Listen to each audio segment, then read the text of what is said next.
Hello, everyone, and welcome to today's webinar, Building a Giving Culture in Your Farm, with MAPS coach Scott Koyman.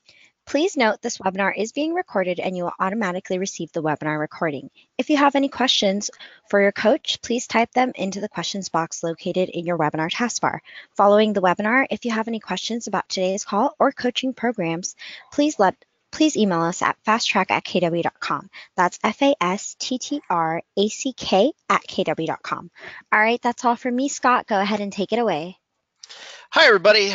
Good to be here with you today talking about building a giving culture in your farm. It's one of my favorite topics, and honestly, it's one of my favorite things about what I do because we get to do some pretty cool stuff. So I work with Kenny Klaus. Kenny was going to be on the call today, but had to head over to Austin.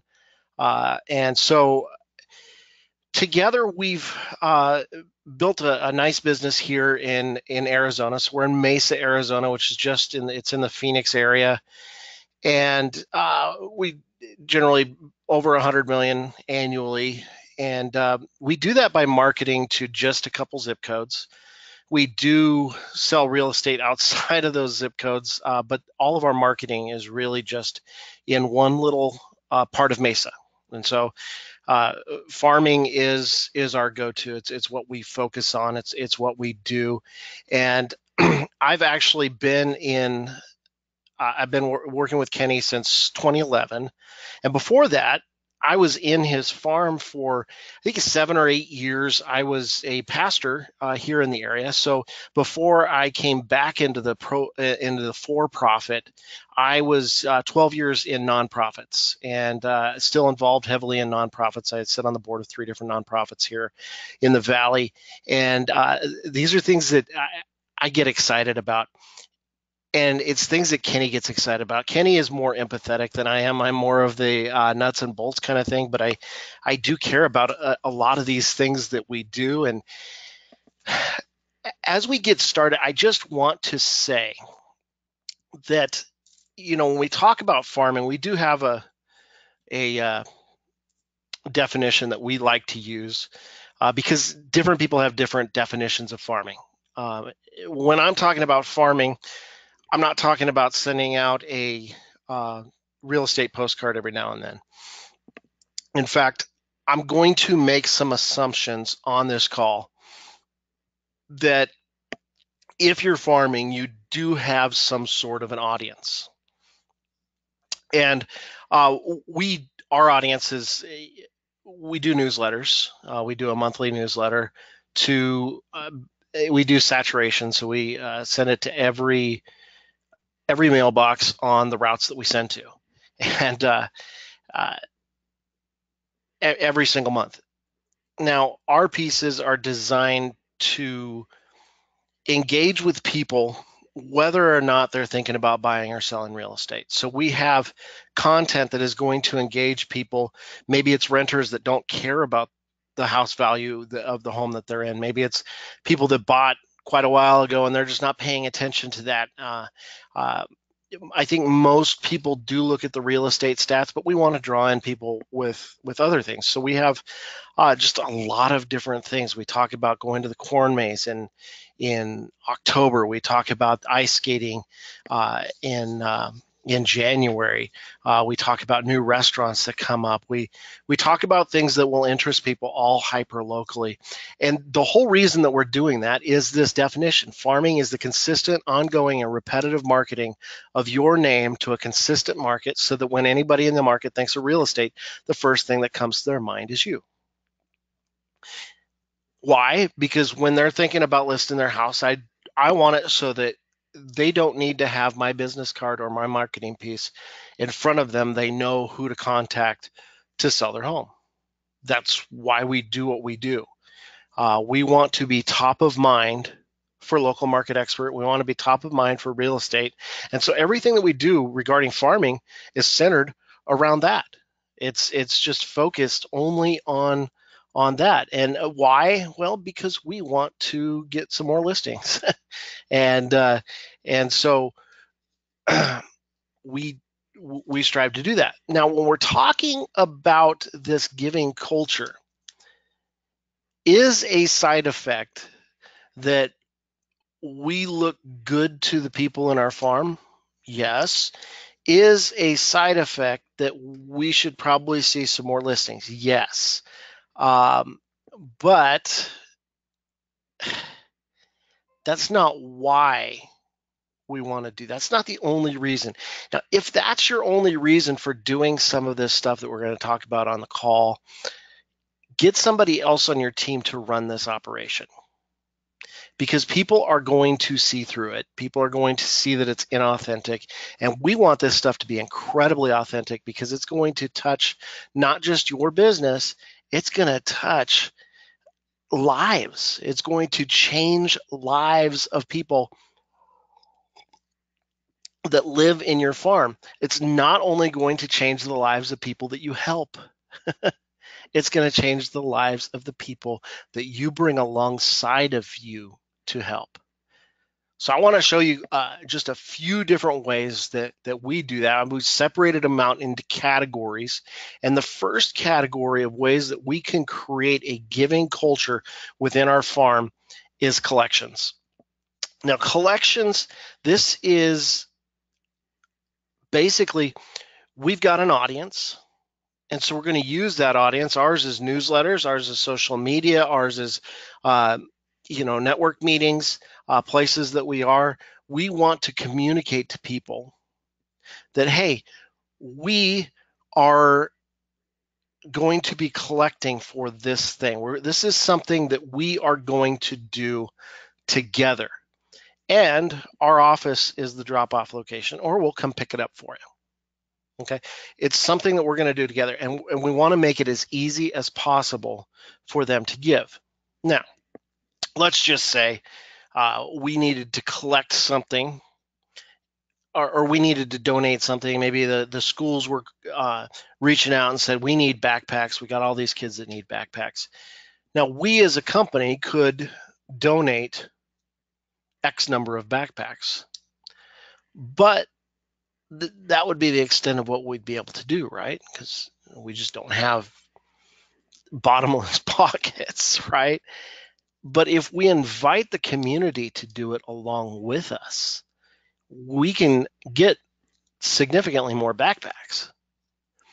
And we've created a great experience that people will remember. So I want to talk first about the Mesa Hydration Campaign. Now, I understand that most of you are probably experiencing some bitter cold about now. If you're listening to this on a recording, just know that this is the end of January 2019, and there is a polar vortex that's taking over America. Ben just posted it's -6 in Missouri. Ben, I understand that that's a pretty high temperature compared to like Chicago and stuff. Well, in Arizona, I just want to let everybody know. I just checked my phone. It's a little chilly here. It's 64 degrees, and tonight it's going to get pretty chilly. We've got forecast a low of 50. So yeah. It is comfortable here. It's incredibly comfortable here, but we earn our winters. We earn our winters. It is, if you've ever been here in the summer. Now, when I moved to Arizona in 2004 from Southern California, I moved on it was July 13, and it is like the surface of the sun here. The surface of the sun. And just unbelievably hot. And we get a lot of folks that come in, and they're homeless folks in the Midwest. They get through that winter, and I got to get out of here. They come down here and winter in Arizona, but they don't have the funds to get out of here when things change, right? And so then they end up here in the summer. We also have seniors that may not be able to fix their AC and may not be able to keep their fridge dialing, and that's just, we call them the vulnerable population, and there's a lot of them. So 16 years ago, I think 16 years ago, we had a really tough year, and it was like an epidemic where people were dying because they didn't have water. They didn't have, they were dying of dehydration. They were dying of heat. And it was horrible, seniors and homeless folks. And so a bunch of organizations got together and said, we got to do something about this. So they created the Mesa Hydration Campaign. And basically, we want to, as a community, collect enough bottled water to ensure that everybody that needs it gets it. Now, Mesa, it's a pretty big city. It's number 37, I think, in the country. So Mesa is bigger than Atlanta, St. Louis, Miami, cities like that. It just happens to be a suburb of Phoenix, so people don't realize it's as large as it is. So we actually need over 500,000 water bottles to meet that need.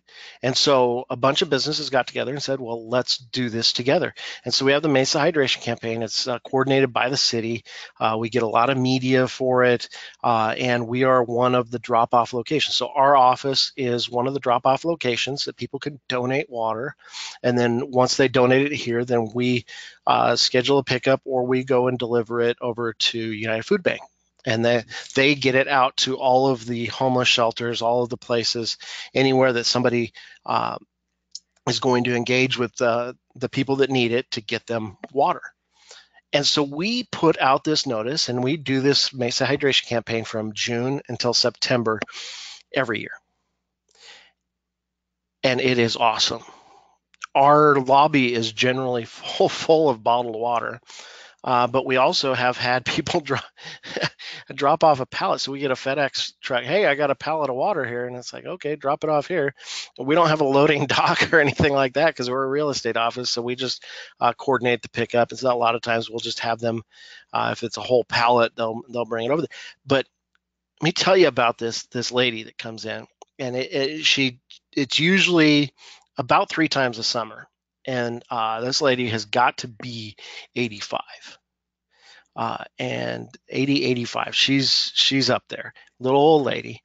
And she pulls her car up and comes up, hey, can somebody help me with this water? Yeah, and so we run out there and grab it. And she opens up her trunk, and she's got like 2 cases of water there.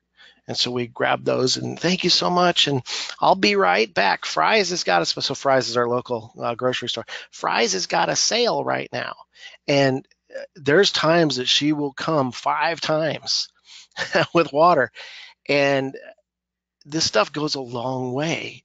We get Boy Scout troops coming by here. Of course, when the Cub Scouts come with their water, we make sure we take a picture so we can put it up on social media. They do happen to stand right in front of our front glass windows that have our logo and brokerage prominently displayed. But we're able to give them props for bringing it by, and people come by all throughout the summer just to drop off water, and it is pretty sweet. And we are able to see that these are actual lives that are being saved, and people are having a great time. People in our neighborhood check out the sales. They'll post it on social media. Hey, just so everybody knows, Fry's is having a sale right now. Go get extra water. We don't post that. The people in the neighborhood do. Another one that we've done is teddy bears for police and fire. So there are times, and these are stuff like this. This is stuff that, working with the city, it's not always just creating an opportunity where one doesn't exist, but maybe reaching out and saying, is this something that would be beneficial for you? If so, we'll run it for you.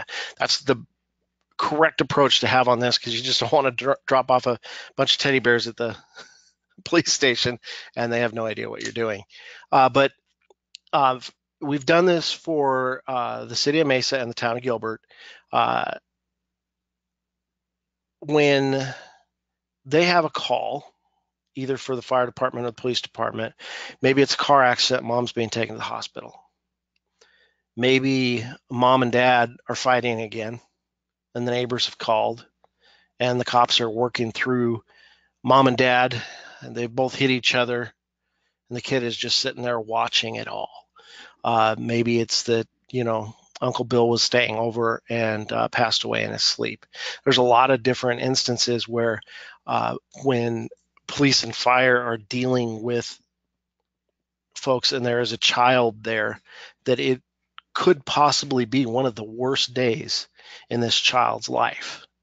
And so we worked with those departments, Mesa Police, Mesa Fire Medical, and then Gilbert Police Department, and we have gotten them teddy bears. So every police car in Mesa, every fire truck in Mesa has a teddy bear stuffed animal in the trunk. Every police car in the town of Gilbert, now when we work with them, they wanted to expand it a little bit. It has a Ziploc bag with a teddy bear or stuffed animal in it, a coloring book, or an activity book, and colored pencils. We started with crayons and realized that we are in Arizona. That's a bad idea, and so we switched over to colored pencils, and it's great. How often do they use them? These things will last for quite a while, because one police car may not have to deal with that for quite a while. But now we've seen that others. We had a car dealership that took up the same cause and really cleaned up as well. And so it's a neat cause to be able to do, and people like it. And just to post in our newsletter, hey, we're collecting. This is why. And people just come with teddy bears and stuffed animals. We tell them we want it to be new, and so they just bring the new ones. Another thing that we do that's a collection is we do a food drive. Always, we are always doing a food drive, and every one of our open houses is also a food drive. So check this out. This is how we door knock for open house. So when we invite people to open houses, this is how we door knock. We had these grocery bags created, and we used our nonprofit. I'll talk to you about that in just a minute. And we print these flyers, they're invites, and we staple those to the bags. And when they go door knocking, that is the leave behind. That, hey, we're doing a food drive, and you could drop off donations at the open house at our office, or you can call to schedule a pickup. Most of the time, people are bringing them by the open house. They may not stay, but they drop them off. Most of the time, they walk through the open house, and sometimes we, are able to get their information. It makes for nice door knocking because it's less salesy. If the conversation happens to open up into real estate, we will take it there. But we're inviting them to an open house and inviting them to take part in the food drive. As the donations come in, we put them in our front office there, which is, we don't have a receptionist, but we have a receptionist desk. So we put all the donations up there. People come into our office for other reasons, and they say, hey, what's all this food for? And we tell them, well, that's pretty cool. So you guys are always doing a food drive? Yep. All of a sudden, people are just showing up, dropping off food, and then we take it over to the food bank, and it gets to people in need. So I just filled up the bed of my pickup on Friday. It was Friday. I just filled up the entire bed of my pickup, and we went out and brought that over. Joel wants to know how to deal with the HOAs that chase you out because they don't understand what soliciting actually means. We don't have that problem too much. To be honest, most of the time when we're door knocking, the people aren't home, and so it's a leave behind anyway. But it's a softer way to be able to door knock and connect with people, because you're not full on soliciting. Yeah, you're inviting the neighborhood to take part in a food drive. So these are different ways that the people are able to just take part in something that you're doing, and and they feel good. You're allowing people to feel good. And what happens is when people have the opportunity to give back, uh, and uh, and they have that opportunity and they do it, it makes them hungry for more of those opportunities. And there's times that we will see the same people on different drives, and they're trying to get the word out for us. People are asking, how do you get those shopping bags and have them printed? We use Uline. It's ULINE.com. And you can do custom bags. These are called Craft Mart bags, and it does take a little while. It's like a 3-week, 4-week turnaround, but we do get them in large quantities, and we have a spot in our office where people can get those and do that. Um, and a guy was asking, do you have a separate flyer to let them know what this is? This is the flyer that we staple to the bag, and so. Uh, we do that. We do have real estate conversations when they're out there, but we let the people generally start those because we don't want to come to their door and saying food drive and dive into a aggressive pitch. But they do see that we're real estate, and so we can. A lot of times they'll drive the conversation in that direction. Now our agents will door knock for other reasons. They'll circle prospect for other reasons. But when they're coming with the food drive flyer, we tell them, hey, let's not be too aggressive there at the doors. And we don't want everybody to be incredibly aggressive at the doors anyway in our farms. The website again for those bags, and there's a lot of suppliers out there. This is just the one that we use. It's ULINE.com, and they do a lot of packaging and printing products. So you'll see that there. And if you do a big enough order, they'll give you free stuff. We just gave Kenny a Steelers floor mat that he got for that. So let's move on. I'll answer some of these questions here at the end. So another way that we can create a giving culture in our farm is just by showing people we care, by giving them events or items that it's easier for people to give and to care when they have a model, and they see that sometimes we're just doing stuff to give back, that we're just doing stuff to help. One way that we do that is a shred event, and then I'll add in here the medicine slash pill slash drug collection, and I'll add in here the fire life safety event with police and fire, where you do like a child seat check, Identikid. That's where they get the kids' fingerprints and give them a little ID card with their picture, bike registration. These are all things that you can tie into the same event. You can spread them out into different events. The shred event, honestly, we priced it out. We didn't use the people that we actually used to do shred in our office because we found another guy that would come out for cheaper, and it was a few $100 for them to bring out the truck that has a shredder built into it.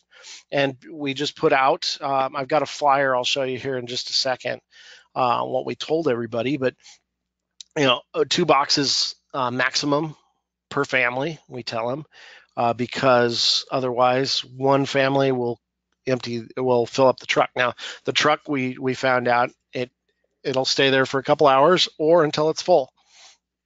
And it's crazy. The sides bulge out, and that's how you know it's full, because they just feed this stuff into the shredder, and it just goes into the back of the truck. And we asked for food donations. So we asked for canned food. We ended up with it was a half ton from a shred event, half ton of food. People just kept bringing the food, and so we had to make a special trip. It did not fit in my truck. We did have to use the moving truck to bring all the food over to the food bank, which was great. But we're able to connect with a lot of people. Not a great opportunity for lengthy conversations because the vehicles are coming in. It, it was quite popular, and people are coming in, and it was our intention to have them get out of their car, talk to them, give them some resources and stuff like that. And it became something that we just had to move people through. There were people that stopped and had conversation, but a lot of people just came through. But it was in our parking lot. It was in, with our brand. We're all wearing branded stuff. They're exposed to it. They were able to get rid of their shred stuff and continue on. Now, as far as we go into the medicine, that is something that we're working with the police department to add to our next shred event. So the police department will do these drug drop-off events where this is not an opportunity to bring your illegal drugs. This is your opportunity to bring expired prescription drugs. If dad died, we can bring those all his prescription drugs. We don't want people to flush them because it stays in the water supply. And so, this gives us an opportunity to tell people that as well. Don't flush your meds because even though everything gets processed, it stays in the water supply. And so we don't want to do that.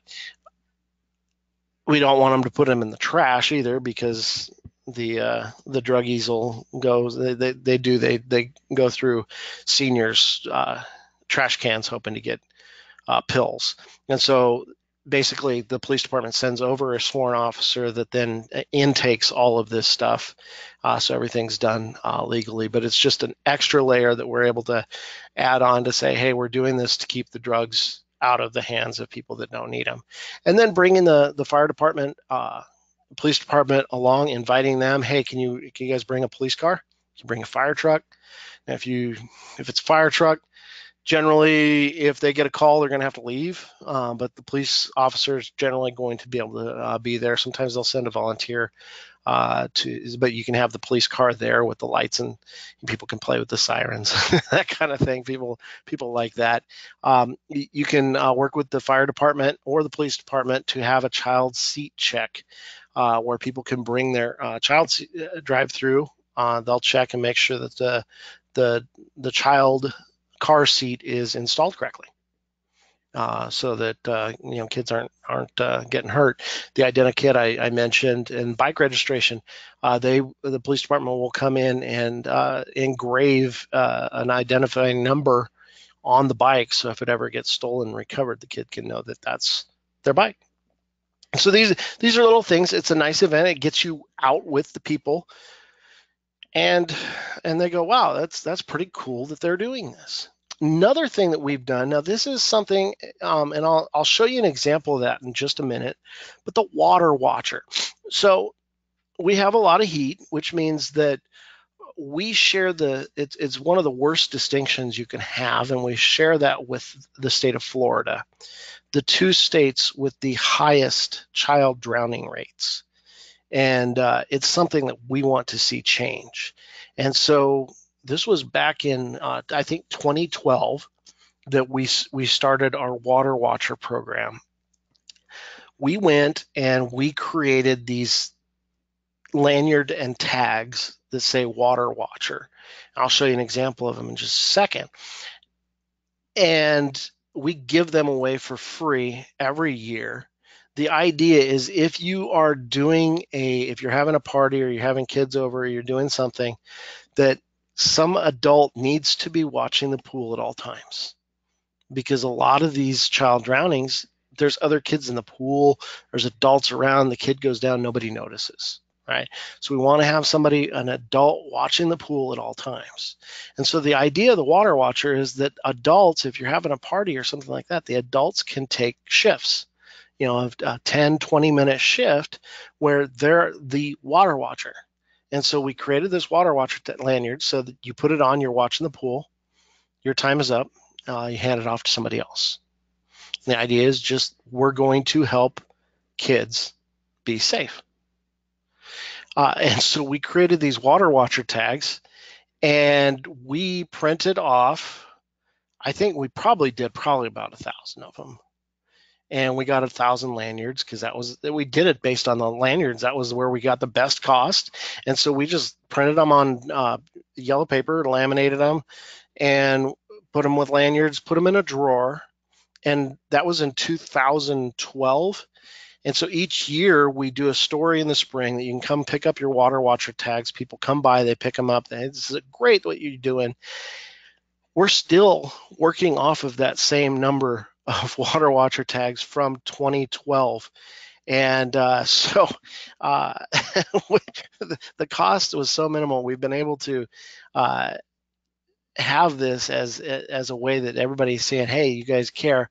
It's hopefully I'm thinking we've probably saved at least one or two kids' lives. I'm hoping, and it just continues at pretty much no cost. So this is what we had put out for the shred day. Come on over 9 a.m. to noon or until the truck is full. Limit 2 boxes per household. Suggested donation, canned food, and we did that and got like half a ton of food. So that was pretty cool. Here's the water watcher tag. One side, it just explains what's going on. I'm not going to leave the water area without finding an adult to replace me. It has 911 on there. For some reason, it has our logo on both sides. And gives some safe tips, a link to safe tips. And then on the back, it has basic life support. We did the compression only rules because that's what that actually came from Mesa Fire Department, by the way. That was the agency that tested that out. And now that's the standard is compression only, and 1 breath and then compressions from that point on. So it's the easiest way to do CPR. We put the instructions there on the back, and then of course the lanyard says KlausTeam.com. And so we've been working off this for a long time. So that's just different ways that you can show that you care. So those are 2 easy ways that doesn't take much organization, and you can start that giving culture through those methods. Now, I want to go into a little bit deeper. This is more organization. It doesn't mean that your team has to be massive, but this does take a little bit extra. First, I'm going to tell you what Klaus Team Cares does, and then I want to dive into how to start that 501c3. I'm going to have to give you the overarching view because I just we've only got a little bit of time, but this is what Klaus Team Cares does. So Klaus Team Cares, you can see our website, klausteamcares.org.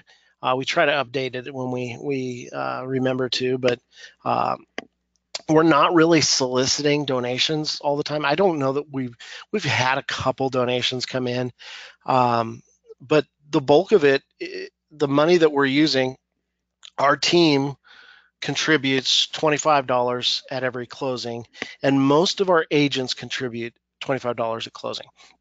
We don't mandate it. Some of our newer agents, it takes them a bit to get on board, but we suggest it, and most of our agents do it. Our seasoned agents all do it. And the listing agents might not do 25, when they have lower splits and tons of closings, it might be 15. And that's understandable. One of our guys is 15 a transaction. He was the largest donor on the team last year. So the agents do this, right? So what does the Klaus Team Care actually do? We separated things out into 4 different areas because one of the reasons why we thought, let's do this 501c3. One of the main reasons, Gary said to do it. So you just kind of do the things that Gary says to do. But we found ourselves having to say yes or no a lot. And this gives us the opportunity to say yes more, because it's not like we're writing a check out of the business. We do that on a regular basis, and you do that enough, it kind of feels you're doing it consistently, but it just happens. Every time we have a closing, we get the checks from the brokerage, and it comes with these other checks that we deposit. And yeah, those came out of the commissions, but it's not like we're writing the checks all the time. It makes it a little bit easier. But this also gives guidelines so that when people ask, we just go, you know what, I'd love to help. There's guidelines that our charity has, and this just doesn't fall within the guidelines. Let me point you to some local services, that kind of conversation. And we have a board, and the board has to approve it. And so it's not just us saying yes or no. That's the board saying it. So the areas that we focus on, one of them is emergency assistance. This is the most common area that we find ourselves giving. And I'll give you some examples. So funerals, we had, I think we supported probably 4 or 5 funerals this year. And it's not like we paid for the whole funeral, but maybe $1,000, $500. And there was some instances where somebody's mom died unexpectedly. There was a suicide. There was a young man that was riding with his sister's boyfriend. The sister's boyfriend was driving. He was under the influence. The car went off the road, and the little brother died. And so we helped out with that funeral. Medical assistance. There's been times that something surprising happens, unexpected, car accidents, things like that. A lot of times it has to do with children or high school students, and so we'll jump in and help out a little bit there. Now I've got here on the screen, it says senior student. I want to tell you this little story because it was kind of cool. It was one of our team members' kids was a senior. And she had a friend at school that her mom was a single parent. Dad lived in the area, but dad was kind of disconnected, and mom died unexpectedly. And this was this girl's senior year of high school, and this was in January. And so just a few months left of school. All of her family lived in Pennsylvania, except dad lived here, and dad, it was clear that she had a place to live to finish out her senior year, but and food, but that was pretty much it. And so we said, no, that's just not right. So we talked with the board. We came up with a plan. We calculated how much her gas and car insurance would be to finish out the school year. So we took care of that. We took care of homecoming tickets and a homecoming dress. And we took care of the graduation gown, cap and gown, and graduation announcements. And she was able to finish off her senior year. We got to see her graduate, and that was pretty cool. So that happened this in 2018. And then working with elementary schools, they have social workers. One of the coolest things about my job this last year was discovering that when a student in the school had something come up that there just wasn't a program for, there are a lot of social programs that are already in place, that we're the first ones they reach out to. And I got to say, that is so stinking cool. Because if we're at top of mind for making sure this kid eats tonight, I think with all those teachers, I think we're probably going to be top of mind for real estate. And we do a lot of real estate with our local teachers. But she called and said, we've got a student and mom lost the job. We're working with housing and stuff like that. And there was a lot of stuff that came in there. They were living, they had lost their place. And so now they're at grandma's, and grandma lives in an active adult community. And so they're kind of hiding the kids so that they don't get booted from there. And we were able to we took food that was going to the food bank we had here in the office, and basically an entire grocery run that went there. And so we were able to. She called at like around lunchtime. By the time that he was getting picked up by for school, they had communicated with mom, hey, we have groceries here for you, and so we had dropped him off at the office, and we're able to do that. So there's tons of little things like that. We had, um, it's neat to be able to do this. Grants, we do grants. We did a grant for an engineering club here. They have kids that stay after school to learn how to do robotics and computers and build things. And they have. We said this is a great program. We were talking with the schools and the principal. This is at the high school, and we said we love this. How can we help? And they said, well, we have a 3D scanner and 3D printer, but it's used all the time for senior projects, and they just use the whole thing. And this club, they can't do it, and they're building these things. He says one of these kids wanted to he wanted to know how a differential works. If you're not into automotive, it's a gear set that allows that if one tire is either stops or moves slower than the other tire, that it still drives in a normal way, and it's a pretty cool thing. And so the kid wanted to know how it worked, and so he says, well, let's build one.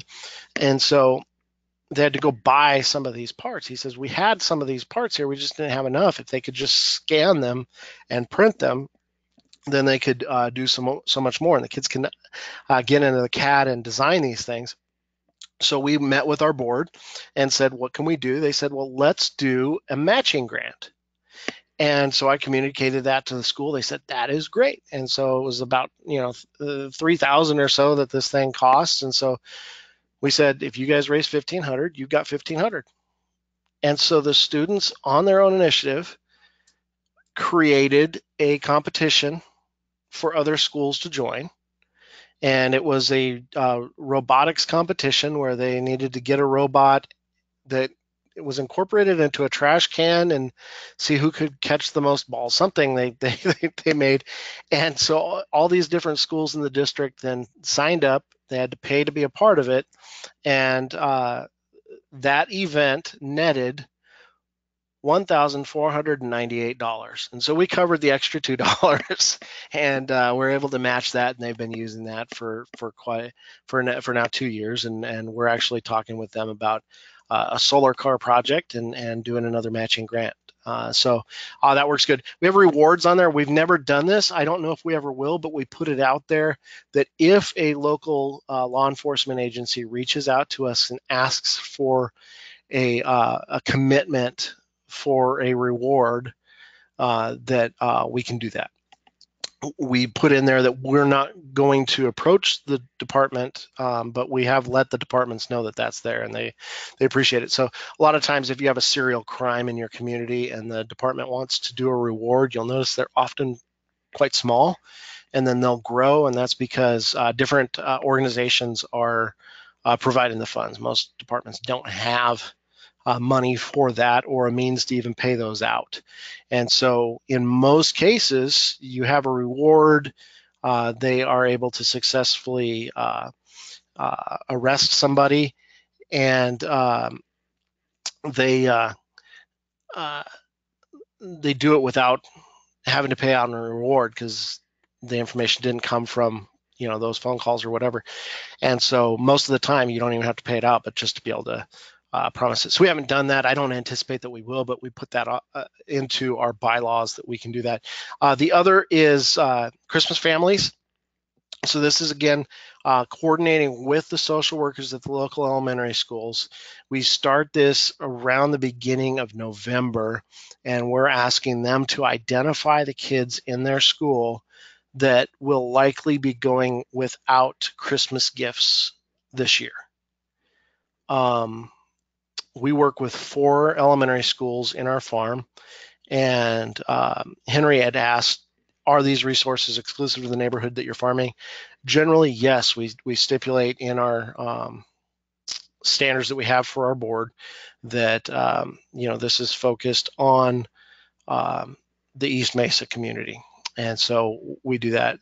Are they able to give beyond there? They can, but most of the time, the standards that we have is that we want this to go to the East Mesa community. Now, one of the first donations we did was when a Phoenix police officer, a friend of my family, had been shot and killed. His in-laws live in our farm, and we were able to drop off a check for them that next day. So, we do want to keep it in our area, but sometimes we kind of bend the rules. It's case by case kind of situation. So the Christmas family this year, I think it was 68 children, and so we open it up to our team first because they like to do that kind of stuff. We made a change a couple years back in how I work with my own kids, that they get 4 things: something you wear, something you want, something you need, something to wear, something to read. And they know that what we used to spend on Christmas now goes to these other kids. And so my kids will adopt kids that my kids are 11 and 9. So we adopt a little family that has kids, maybe around their age. My kids then do the shopping, they do the wrapping, that kind of thing. So our team members like to get involved in this. And so around Christmas time, our office is just full of gift wrapped gifts. They're all organized and stuff like that. We've got Kim on our team organizes all that. And then what our team members are not able to do, then Klaus Team Cares takes care of the rest. And so we just wrote a check. Nikki went out and did all the shopping and wrapping and tons and tons of work. But we were able to provide Christmas for just shy of 70 kids this Christmas time. Teacher aid recertification. This one was kind of crazy. This was where, again, the social worker from the school called us up and said, we have a teacher aide. Now, this is not a certified teacher. This is a classified employee that she was a aide for special education, and there was a change in the law, and she needed to get this additional certification to continue to work in the classroom, and she couldn't afford to do it because they hardly make anything. They had gone through the district didn't have the resources to take care of it, and so she was reaching out, and I'm thinking, okay, how many thousands is this going to be? And I said, what is this? And they said, it is $250. And so we'll take care of that. And so we did. Same thing for science camp. 2 kids couldn't afford to go. They had talked to the parents. The parents said, we can afford to pay half. And so we covered the other half. Have no idea who those kids are, by the way.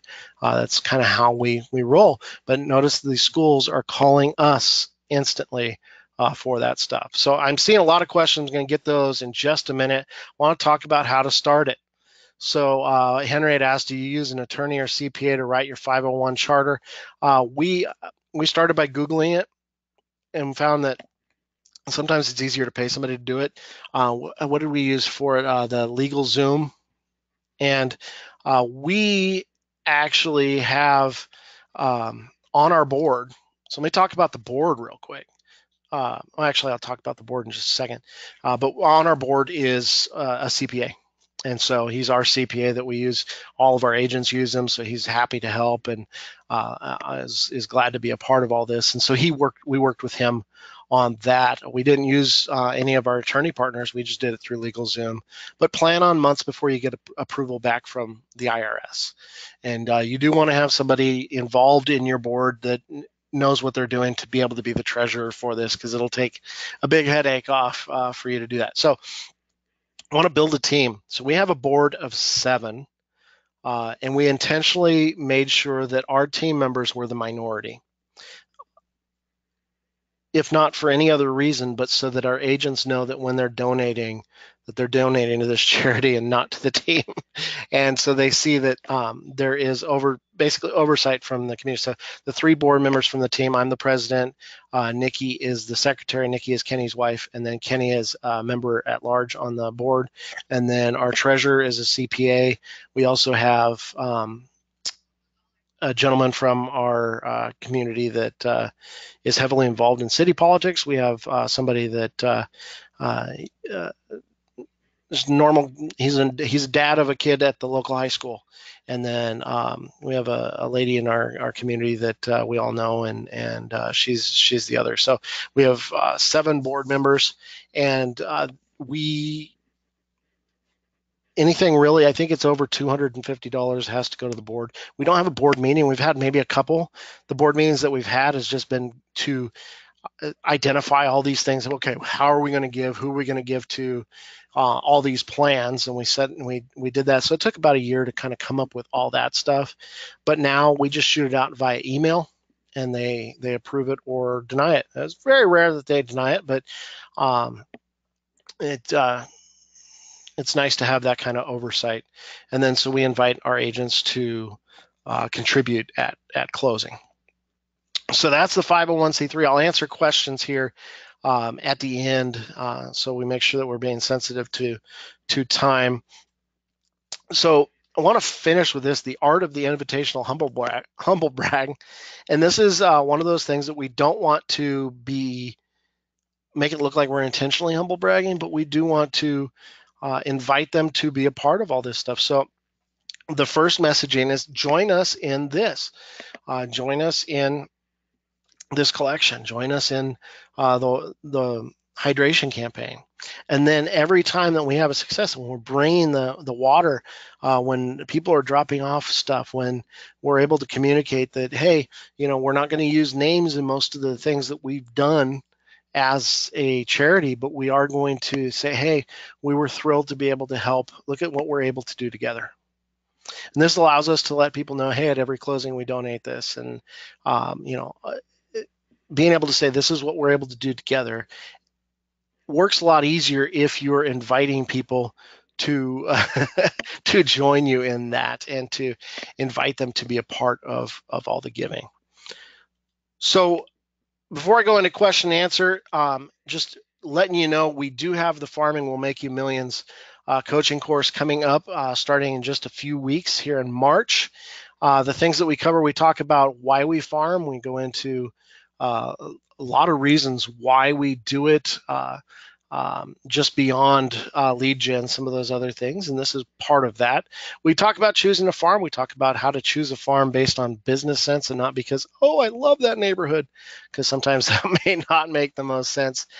We spend a couple weeks actually looking at the psychology behind farming, behind branding, why we do what we do, because it helps whenever we're doing things to be able to frame it around that. And so we talk a lot about psychology. We talk about different ways that people think, both historically and now.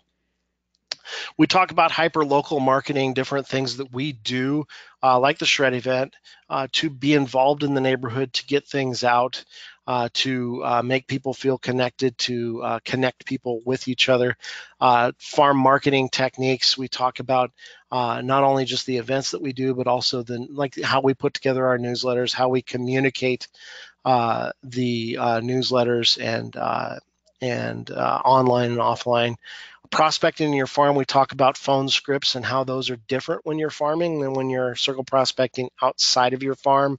We talk about the farm route, connecting with local businesses in our community and the schools, because we want to create brand ambassadors. And that's just working with people that maybe they bought before we got there. Maybe they don't live in our farm. We may never do actual real estate with that person, but they'll refer us business because of the value that we're adding to their business, to their lives. We talked about being the local market expert, things that you need to study and know within your local farm. We talked about niche farming, some opportunities to use existing marketing that you're doing to reach people that you haven't, maybe you haven't reached on a deeper level. Some of the ways that we've done that was with short sales, with people that have come out of short sales and needed to be able to restore their credit. We've worked with them.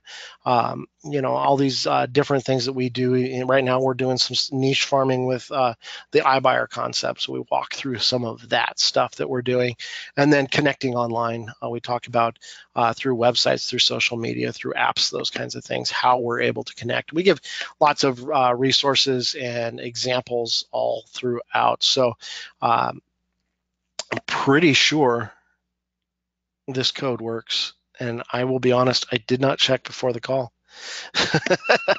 So I'm pretty sure that works, but you can go to the website there, or you can email fasttrack@kw.com, fasttrack@kw.com, and they'll connect with you on that. So let me, if you have any questions, put them into the questions thing, and I will start going through those.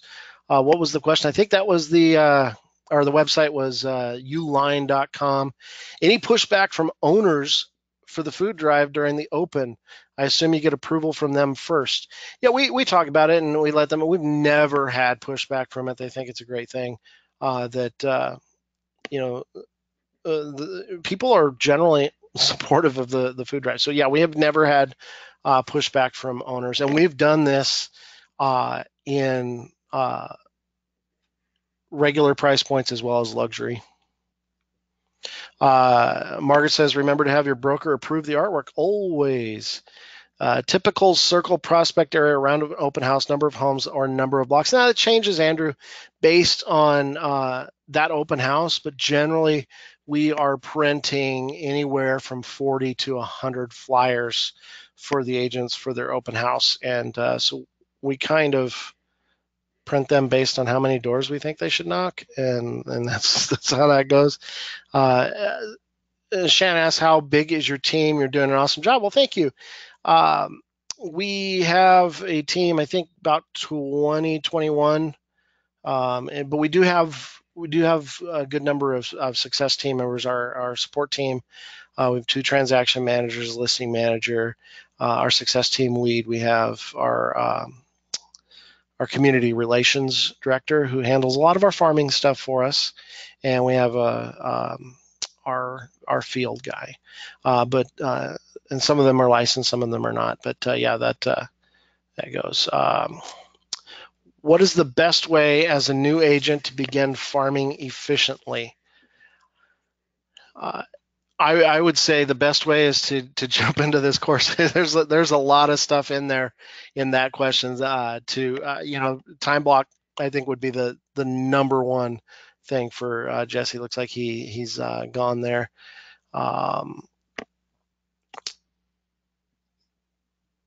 There is a recorded video that will be emailed to everybody after the call, Linda. So if you missed anything there.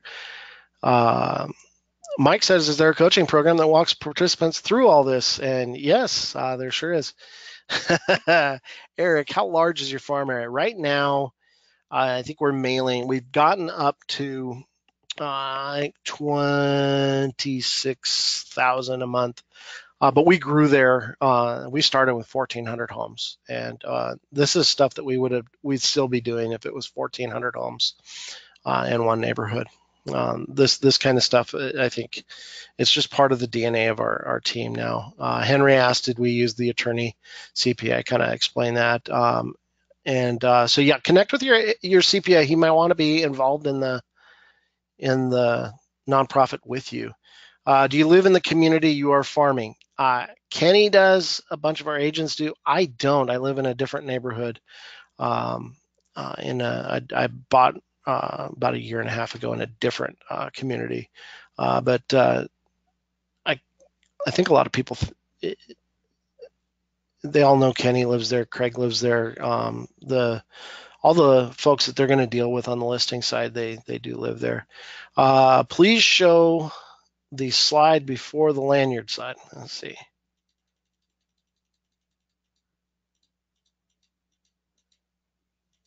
There we go. Community shred. This webinar is recorded. My email address is scott@klausteam.com. That's SCOTT@KLAUSTEAM.com. As a single agent, is it a good idea to do farming? Absolutely. Absolutely. Gary says that if he was to do it all over again, farming would be his focus. It's one of those things that we've enjoyed as market shift, that it just continues to be it's either our number one or number two lead source. It goes with our own database, and most of our database came from farming. So, uh, so those two jockey for our number one lead source. 404 error message. I'm not the best at this, but I think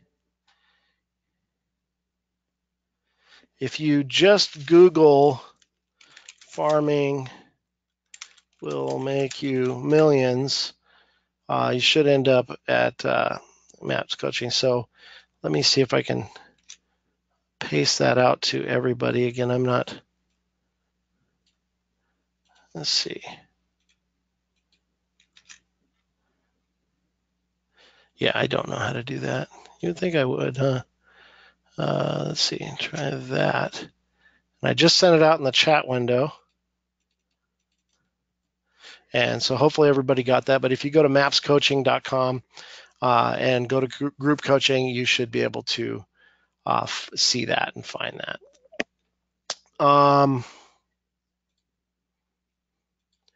Are you using KW Command or going to? Yeah, we're using some aspects of it, especially Ben with in regards to the referrals. But yeah, once it's rolled out, probably going to be moving to that. Chris said it worked. That's good. How do you decide what the next farming event you get involved with would be? Excellent. We just kind of chat. Sometimes it's like, we haven't done a shred event in a while. Let's do a shred event. Hey, and workshops, that kind of happened. We took a break from workshops for a while when in a market shift, when we did workshops for short sales. We did workshops for people that had a short sale, foreclosure, or bankruptcy, that wanted to get back into home ownership, and we then saw those kind of diminish, and so we stopped doing workshops. And then all of a sudden we said, we haven't done workshops in a while, let's do it. And now we're getting listings from workshops. So sometimes it's just sometimes it's just conversations. Sometimes it's more strategic. And let's see, there is the code, Donna. I think that'll work. If not, just email to fasttrack at kw.com. The coaching says the next start is March 13. It is March 13. We try not to start.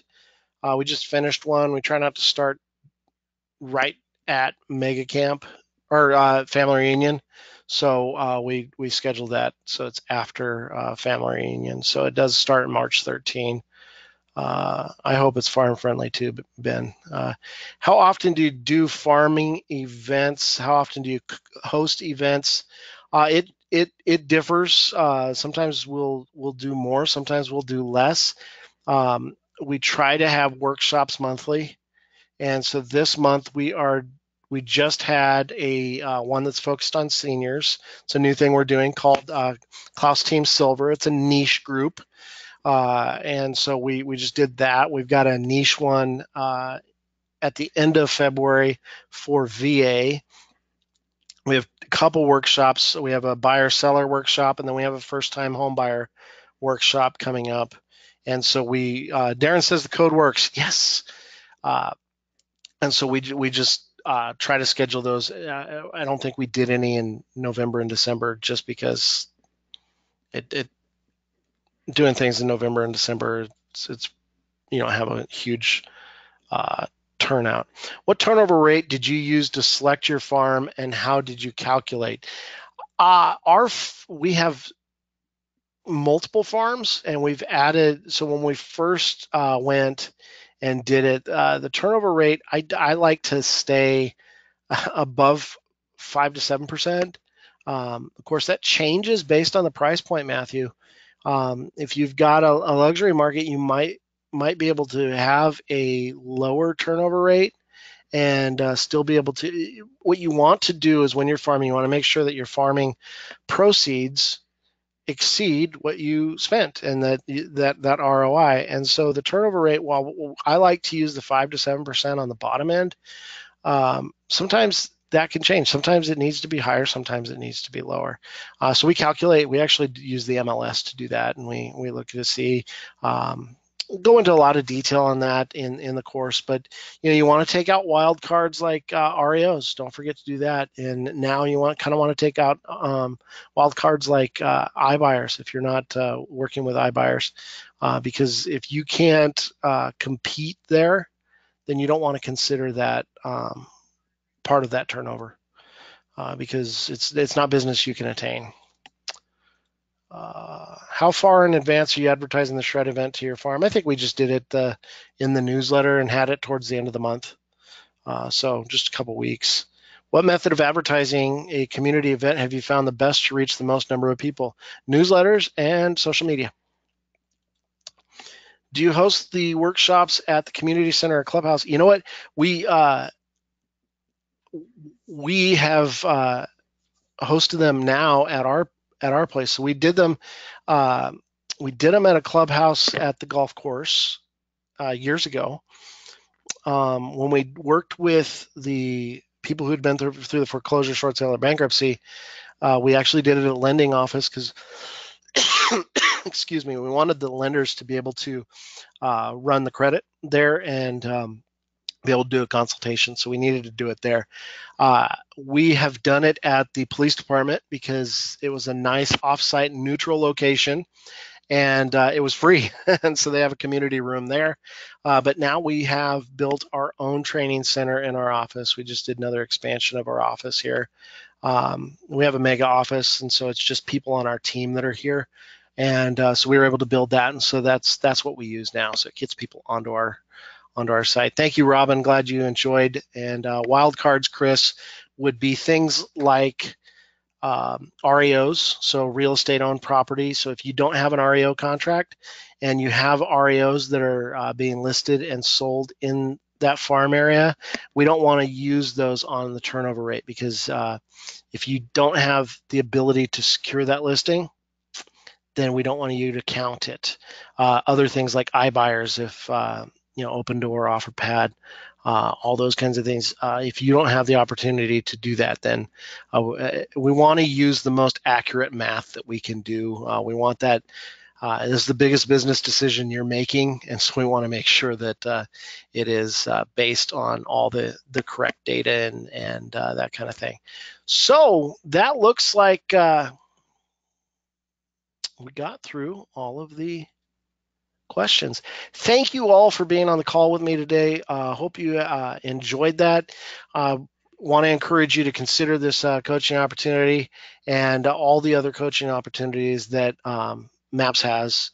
We have a lot of fun, and it is a weekly call, and we also have a lot of social media engagement with the group and questions and answers throughout the week, things like that. So thank you all for joining us today. Hope you have a wonderful day, and have fun farming. Hope to see you all at Family Reunion.